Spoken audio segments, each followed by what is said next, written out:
இந்தியாவில் mobile paste இ voting முறையை அமல்படுத்தக்கூடிய முதல் மாநிலமாக பீகார் மாறப்போகுது.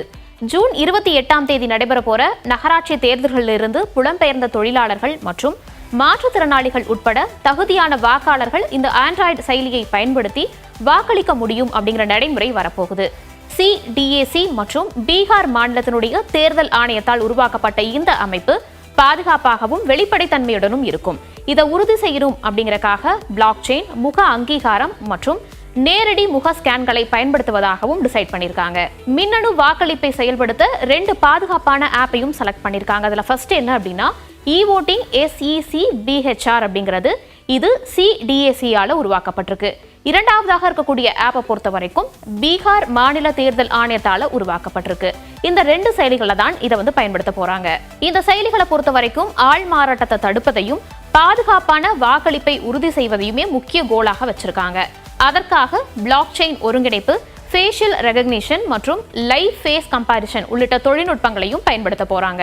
இந்த மொபைல் மின்னணு வாக்குப்பதிவு முறையை யார் யார் பயன்படுத்தலாம் அப்படின்னு பார்க்கும்போது இந்த முயற்சியை பொறுத்த வரைக்குமே முதன்மையாக வாக்குச்சாவடிகளை அடையறதுக்கு சிரமப்படக்கூடிய வாக்காளர்களுக்கு தான் மெயினா மோட்டிவா செலக்ட் பண்ணியிருக்காங்க.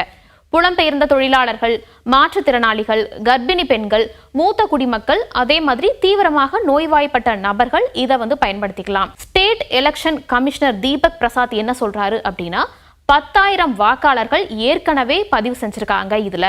மேலும் வரப்போற எலெக்ஷனை பொறுத்த வரைக்கும் 50,000 ஓட்டர்ஸ் இந்த முறையை பயன்படுத்துவாங்க அப்படின்னு நாங்க உறுதியாகவே நம்புறோம்னு சொல்லியிருக்காரு. வாக்காளர் எண்ணிக்கையை அதிகரிக்கணும், எலெக்ஷனை பொறுத்த வரைக்குமே எல்லாத்துக்கும் ஆக்சசபிளா இருக்கணும் அப்படிங்கிறது தான் குறிக்கோளாக இருக்கு.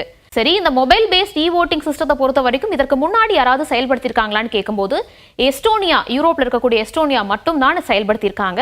இந்தியாவை பொறுத்த வரைக்குமே பீகார் முதலாக இந்த முறையை அமல்படுத்த போறாங்க.